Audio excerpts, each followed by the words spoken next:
各位觀眾大家好，又嚟到四圍遊嘅系列啦。今次呢，我哋就會去西貢嘅破邊洲啊。首先呢，就嚟到萬宜水庫東壩嘅小巴站，咁我哋可以由北潭涌嗰邊呢搭9A 小巴咁嚟到嘅。不過啦，淨係星期六日公眾假期先會開。小巴站對面呢，就係上山入口，門口呢，就放咗一幅地圖。咁我哋開始上樓梯啦。今日啦，我哋就會先由小巴站出發，之後呢就經過細花山啦，去到檢珠灣嘅觀景台，然後呢就會行到最尾呢就係破邊洲嘅觀景台，之後呢就會沿路折返去到一個分叉路口，然後呢行一條相對比較難嘅路線啦，翻出去東壩，最後呢就去到的士站咁坐的士離開嘅。咁今次嘅行程呢，全長2.4公里，需時呢就1個鐘頭15分鐘。難度嘅話呢，如果沿路折返呢，就3粒星。經過今次嘅路線行返去東壩呢，就4粒星。見到前面呢有一個非常之清晰嘅指示牌。咁我哋首先呢就會由小巴站啦行到去細花山。經過嘅時候呢，都會見到一啲六角形嘅柱啦，指引住大家。好快呢，就行到嚟細花山啊，高120米。見到左手邊呢，就係東壩。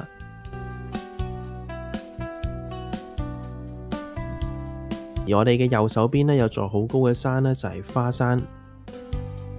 見到前面嗰幾座山啦，望落去好似一隻豬趴咗喺度咁啊。之後呢，就會行到去檢珠灣嘅1號觀景點，開始進入一啲碎石路。見到前面嘅路呢，就係直上花山嘅。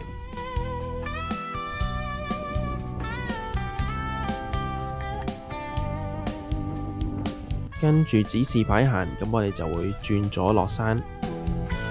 落山嘅呢段路呢，就比較多嘅碎石啊，行嘅時候呢，要特別小心。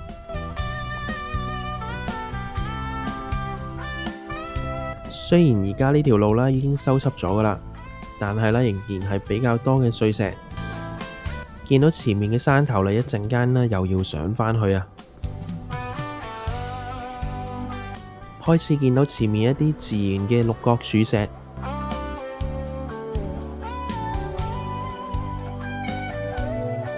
落到盡頭之後啦，見到有一個分叉路位嘅，左手邊呢有個危險警告牌，咁破邊洲嘅觀景台啦就喺右手邊，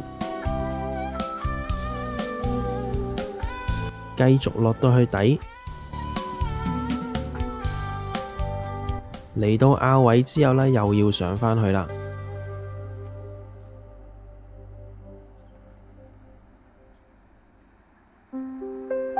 終於嚟到檢珠灣嘅1號觀景點啦，有好多六角柱嘅裝飾物喺度。見到下低呢，有一個懸崖，而我哋嘅右手邊呢，就係檢珠灣啦。下面呢，就叫做虎劈崖，係一個非常之直嘅懸崖嚟嘅，要小心唔好跌落去啊！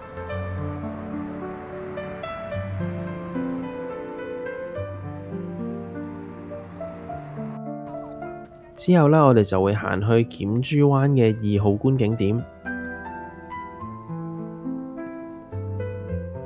一路行啦，可以一路繼續回望檢珠灣嗰邊嘅景色。而前面突出嘅位置呢，就係龍脊岩。見到今日個藍天呢，非常之靚啊！而且今日嘅人流呢，都唔算特別多。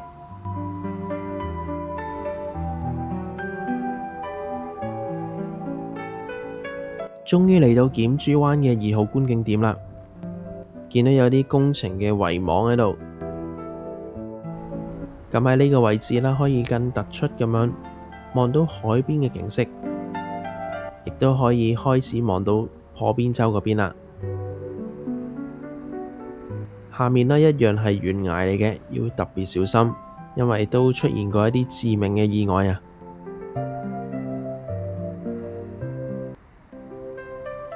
之後呢，就會由檢珠灣嘅觀景點啦，行到去破邊洲嘅觀景台。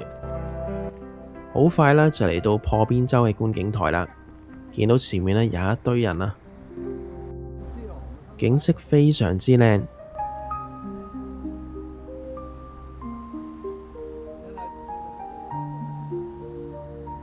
下面呢繼續係懸崖嚟嘅，所以呢千祈唔好企得咁出啦。見到我哋嘅前方呢，就係破邊洲，我哋喺一個高位嘅角度望落去，下面呢極之多人啊！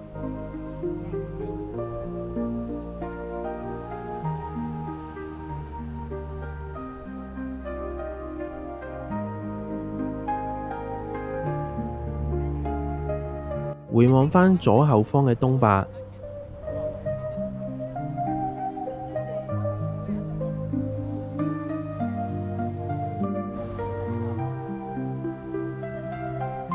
而前面呢有個小島呢，就係范真洲。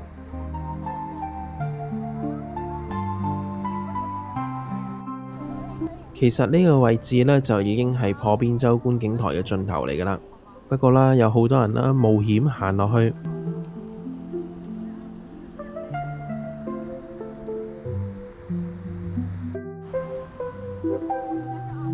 下面啲浪呢都非常之大，現場嘅話呢就會聽到好大嘅浪聲。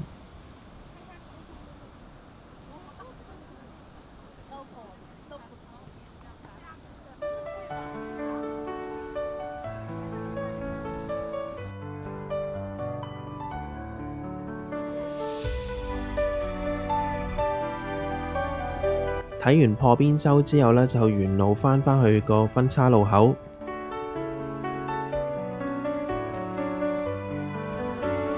一路行嘅時候啦，可以一路回望返後面嘅海景同埋前面嘅檢珠灣。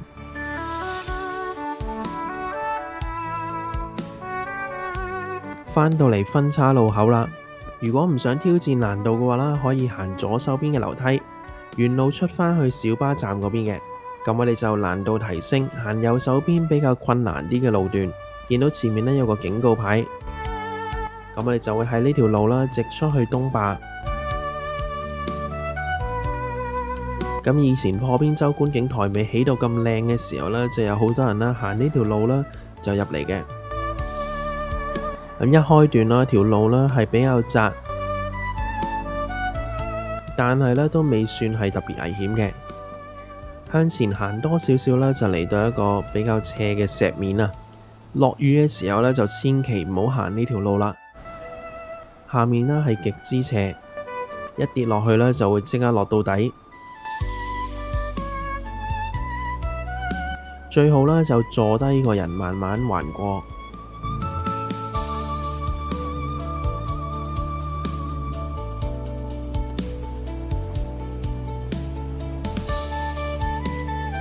順利橫過咗對面之後呢，就會接返入對面嘅山路。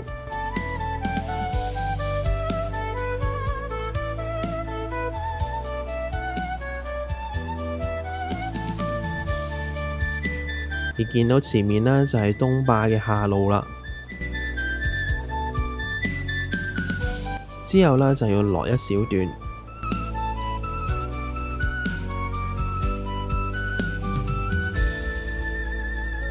見到後面呢，非常之多人啊！嚟到防波堤嘅位置呢，有啲人呢就會行右手邊嘅防波堤。咁我哋呢就會行左手邊鐵絲網嗰邊，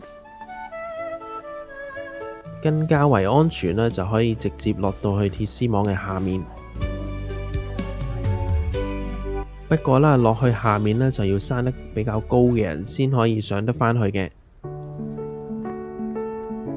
就算前面有啲石堆啦，上返上去呢，都係要靠一啲力氣啊。上到嚟啦，咁有啲人呢，就選擇喺防波堤嗰邊揾路跳過嚟。嚟到之後呢，仲有個藍色閘口封住咗，道門呢就係鎖咗嘅，咁就要自己諗辦法跨返出嚟啦。出到嚟萬宜水庫嘅東壩，由下面望返上去呢，都非常之壯觀啊！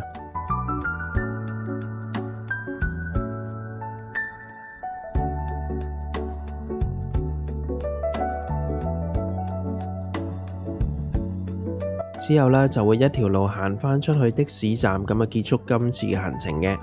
咁今集啦，我哋就上咗破邊洲啊！中意呢個四圍遊系列嘅話，記得撳翻 like 同埋訂閱我嘅頻道，最緊要分享埋俾你嘅朋友。咁我哋下次再見，拜拜。